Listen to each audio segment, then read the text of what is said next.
বিশ্বের সামরিক শক্তিতে যুক্তরাষ্ট্রের চেয়ে এগিয়ে থাকা দেশ বর্তমানে নেই বললেই চলে। এমন সময়েও পরমাণু শক্তিধর দেশটিকে হার মানানোর মতো যুদ্ধাস্ত্রের বাজার তৈরি করেছে ইউরেশিয়ার পরাশক্তি তুরস্ক। সম্প্রতি বলা হচ্ছে, সবচেয়ে কার্যকর ও প্রাণঘাতী এক যুদ্ধাস্ত্রের বাজার বলতে গেলে একচেটিয়া নিয়ন্ত্রণ করছে প্রেসিডেন্ট রিসেপ তাইয়্যিপ এরদোয়ানের দেশ। শুধু হাঁকডাকেই নয়, যুদ্ধের ময়দানে বহুবার দুর্বার সক্ষমতার প্রমাণও দিয়েছে তুর্কি এসব যুদ্ধাস্ত্র। এদিকে বুধবার ইন্দোনেশিয়ার কাছে প্রায় $500 বিলিয়ন সমমূল্যের যুদ্ধবিমান রপ্তানির ঘোষণা দিয়েছে তুরস্ক। দেশটির প্রেসিডেন্ট এরদোয়ান এ ঘোষণা দিয়ে বলেছেন, ইন্দোনেশিয়ায় 48টি পঞ্চম প্রজন্মের যুদ্ধবিমান কান রপ্তানি করবে তারা। 2024 সালের এপ্রিল মাসে ইন্দোনেশিয়ার প্রেসিডেন্ট প্রাবয়ো সুবিয়ান্টো তুরস্কের এই যুদ্ধবিমান প্রকল্পে অংশগ্রহণের আগ্রহ প্রকাশ করেছিলেন। এক বিবৃতিতে এরদোয়ান জানান, আমাদের বন্ধুপ্রতিম ও ভ্রাতৃপ্রতিম দেশ ইন্দোনেশিয়ার সঙ্গে স্বাক্ষরিত চুক্তির আওতায় 48টি কান যুদ্ধবিমান তুরস্কে নির্মিত হবে এবং সেগুলো ইন্দোনেশিয়ায় রপ্তানি করা হবে। এরদোয়ান আরও জানান, এ প্রকল্পে ইন্দোনেশিয়ার স্থানীয় সক্ষমতাও ব্যবহৃত হবে।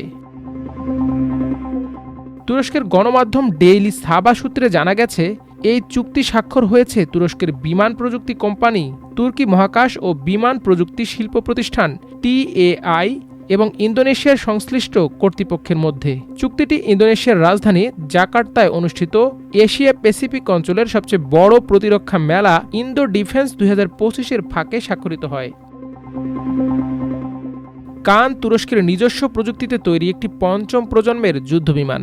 প্রায় এক দশক ধরে এ প্রকল্পে কাজ করছে তুরস্ক। বিমানটি প্রথমবার জনসম্মুখে আনা হয় 2023 সালে এবং 2024-এর শুরুতে এটি সফলভাবে প্রথম পরীক্ষামূলক উড্ডয়ন সম্পন্ন করে। ধারাবাহিক উৎপাদন শুরুর সম্ভাব্য সময় ধরা হয়েছে 2028 সাল। এ যুদ্ধবিমানটি তৈরি হচ্ছে তুরস্কের TFX প্রকল্পের আওতায়, যা 2016 সালে শুরু হয়। এর লক্ষ্য হচ্ছে তুরস্কের পুরনো F-16 যুদ্ধবিমানের বহরকে ধাপে ধাপে প্রতিস্থাপন করা, যা 2030 সাল থেকে অবসর নেওয়া শুরু করবে। কান শুরুতে দুটি জেনারেল ইলেকট্রনিক F-10 ইঞ্জিন দ্বারা পরিচালিত হবে, যা বর্তমানে F-16 বিমানে ব্যবহৃত হচ্ছে। তবে সিরিয়াল উৎপাদনের সময় এতে তুরস্কের নিজস্ব ইঞ্জিন ব্যবহারের পরিকল্পনা রয়েছে।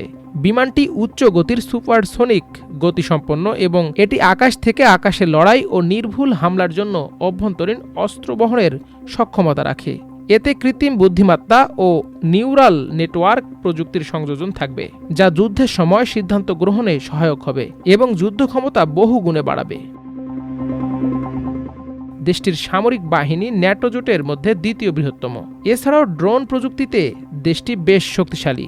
পারমাণবিক কোনো অস্ত্র না থাকলেও বিপুল অস্ত্রের ভাণ্ডার রয়েছে তুরস্কের। প্রেসিডেন্ট এরদোয়ানের পররাষ্ট্রনীতির অন্যতম লক্ষ্য সামরিক অংশীদারিত্ব অর্জন। শুরুতে সাজোয়া যান দিয়ে শুরু করলেও এখন tank, missile, rocket launcher, drone সহ সবকিছুই তৈরি হচ্ছে তুরস্কের বিভিন্ন শিল্প প্রতিষ্ঠানে। মাল্টিমিডিয়া ডেস্ক, আমার দেশ।